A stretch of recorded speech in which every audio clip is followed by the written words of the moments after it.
I just turned 39. And I need to tell you something I wish someone had told me years ago.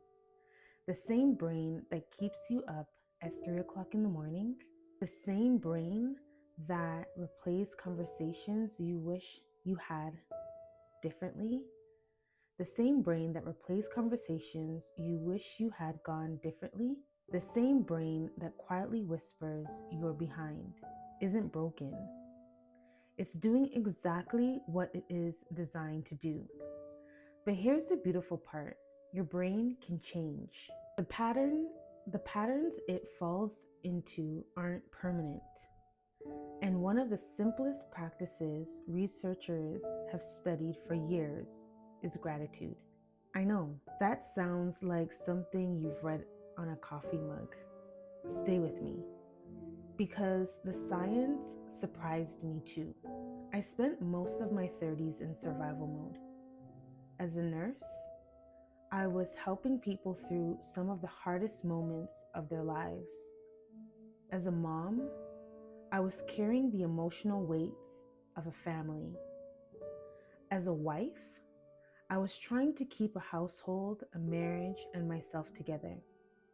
Somewhere along the way, my brain learned that scanning for problems was the safest way to live.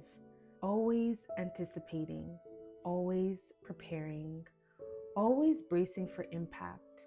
For a long time, I mistook anxiety for responsibility.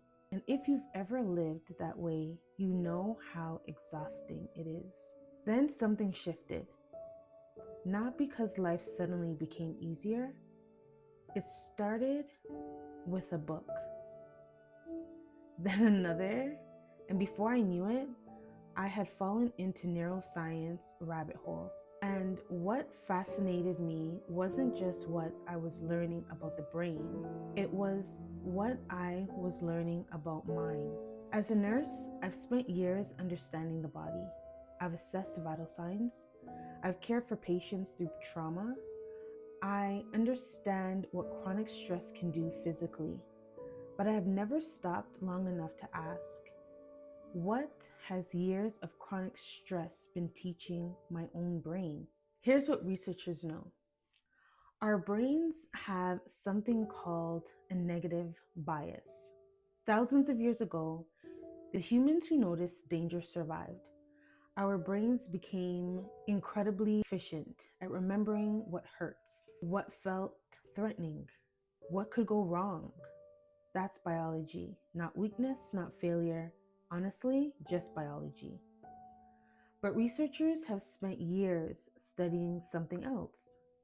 The brain has an incredible ability called neuroplasticity.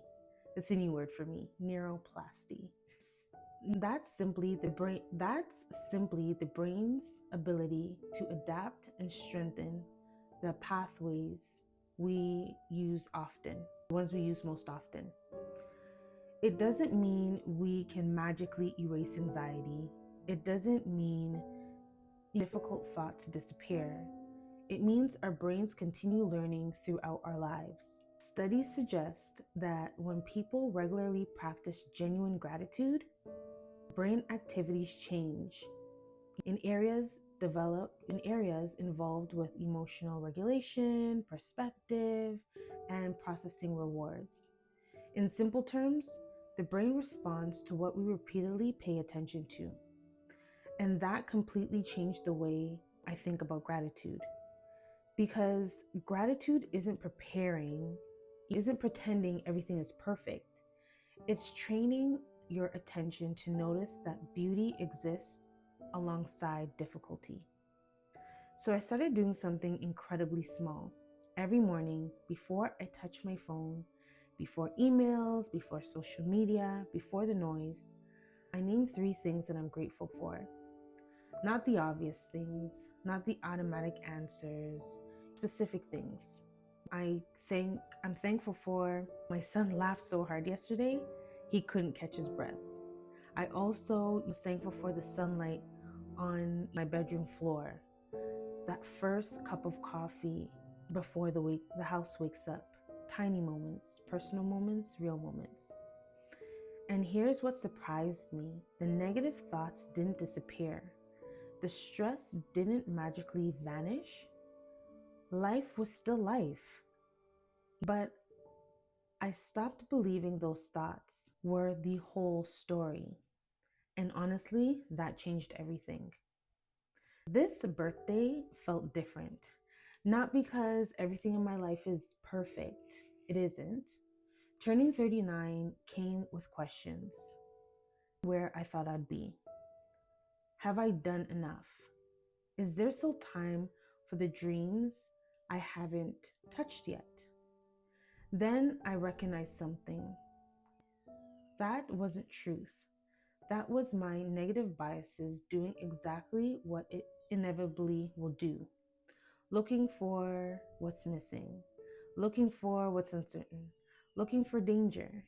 And for the first time, I chose not to stay there. Instead, I looked at what was already here. I'm 39 years old.